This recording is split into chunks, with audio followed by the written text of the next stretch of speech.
ये खबर पारुल यूनिवर्सिटी द्वारा प्रस्तुत की गई है। ट्रेन से सफर करने के लिए जब भी आप किसी भी एसी कोच का टिकट खरीदते हैं तो आपके दिमाग में एक चीज चलती है कि आपकी यात्रा सुरक्षित और सहूलियत भरी होने वाली है।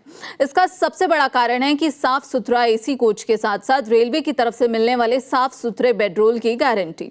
हालांकि क्या आप जानते हैं कि आपकी सहूलियत के लिए दिए जाने वाले यही कंबल, चादर और तौलिए अब भारतीय रेलवे के लिए सबसे बड़ा सिरदर्द बन चुके हैं। इसका कारण क्या है? कारण है कि सफर खत्म होते ही कुछ यात्रियों द्वारा इन्हें चुपके से अपने बैग में समेट लेने की आदत से रेल मंत्रालय परेशान हो चुका है। ऐसे में अब रेल मंत्री अश्विनी वैष्णव ने साफ कर दिया है कि रेलवे इस चोरी को रोकने के लिए एक बड़ा कदम उठाने जा रहा है। आपको बता दें, रेलवे के लिए ये चिंता कितनी बड़ी है, इसका अंदाजा आप एक आरटीआई से मिले आंकड़ों से लगा सकते हैं। आंकड़े बताते हैं कि जनवरी 2022 से मई 2026 तक ट्रेनों के रिजर्वेशन कोच से 1.27 करोड़ चादर, तौलिया और कंबल चोरी हो चुके हैं। माना जा रहा है कि एसी कोच में सफर करने वाले कुछ यात्री सफर खत्म होने के बाद इन कपड़ों को चुपके से अपने साथ अपने बैग में रखकर चले जाते हैं। बता दें कि 14 जुलाई मंगलवार को भारतीय रेलवे में हुए नए सुधारों की जानकारी देते हुए रेल मंत्री ने बताया कि अगले 2 महीनों के भीतर बेडरोल चोरी रोकने के लिए एक नया और मजबूत सिस्टम लाया जाएगा। हालांकि ये नया सिस्टम कैसे काम करेगा, इसकी पूरी जानकारी रेल मंत्री ने अभी नहीं दी है, लेकिन अगले 2 महीने में ये जमीन पर दिखाई देने लगेगा, ये जानकारी मिल गई है। रेल मंत्री अश्विनी वैष्णव ने बताया कि प्रधानमंत्री नरेंद्र मोदी के मार्गदर्शन में रेलवे में पहले ही 9 बड़े सुधार किए जा चुके हैं। अब रेलवे को ज्यादा आधुनिक, पारदर्शी और सुगम बनाने के लिए 8 नए रिफॉर्म्स यहां पर 10वें से लेकर 17वें सुधार तक पेश किए गए हैं। इस सुधार को ऐसे समझिए कि देश में कंस्ट्रक्शन के काम के लिए हर साल करीब 96 मिलियन टन फ्लाई ऐश यानी कि कोयले की राख का इस्तेमाल होता है। खुले में ले जाने से यह हवा में उड़ती है और प्रदूषण फैलता है। सुधार के तहत रेलवे ने इसके लिए खास बंद कंटेनर तैयार किए, जिसके बाद अब ये राख बंद डिब्बों में जाएगी, जिससे धूल नहीं उड़ेगी और पर्यावरण सुरक्षित रहेगा। देश में खाद की ढुलाई में रेलवे की 85% हिस्सेदारी है, लेकिन इसका किराया तय करने के 50 अलग अलग नियम थे, जिससे भ्रम होता था।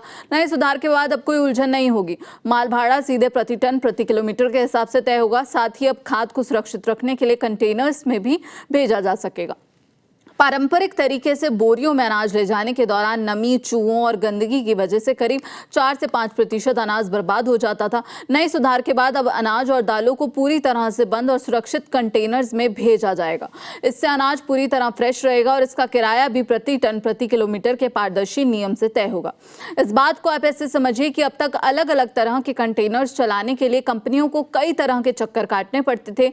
रेलवे अब यूनिफाइड लाइसेंस व्यवस्था ला रहा है, यानी एक ही लाइसेंस से काम हो जाएगा। ये नीति अगले 20 सालों तक लागू रहेगी, जिससे कंपनियों को लंबे समय तक बिना नियम बदले काम करने में आसानी होगी। रेलवे के प्रोजेक्ट्स में काम करने वाले मजदूरों और कर्मचारियों के काम की क्वालिटी को सुधारने के लिए ये कदम उठाया गया है। अब रेलवे की परियोजनाओं में काम करने वाले श्रमिकों के लिए रेलवे स्किल सर्टिफिकेशन फ्रेमवर्क लागू होगा।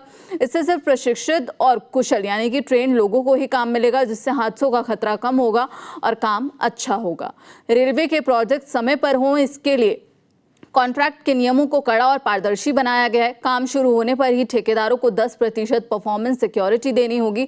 इसके बाद उनके चलते काम के बिलों से कोई कटौती नहीं होगी। साथ ही ठेकेदारों के लिए इंश्योरेंस जरूरी कर दिया गया है।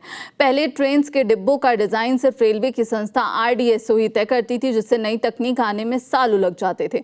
अब कोई भी बड़ी कंपनी या उद्योग अपनी जरूरत के हिसाब से वैगन, मालगाड़ी के डिब्बे का डिजाइन खुद तैयार कर सकता है। रेलवे की सुरक्षा टीम RDSO बस इसकी जांच कर इसे हरी झंडी दे देगी। अभी तक तेल और गैस ले जाने वाले टैंकर सिर्फ रेलवे के ही होते थे। अब बड़ी बड़ी तेल कंपनियां अपनी जरूरत के हिसाब से विशेष टैंक वैगन खुद डिजाइन करवा सकती हैं और इन्हें लीज यानी कि किराए पर भी ले सकती हैं। इससे तेल की सप्लाई देश में तेजी से होगी।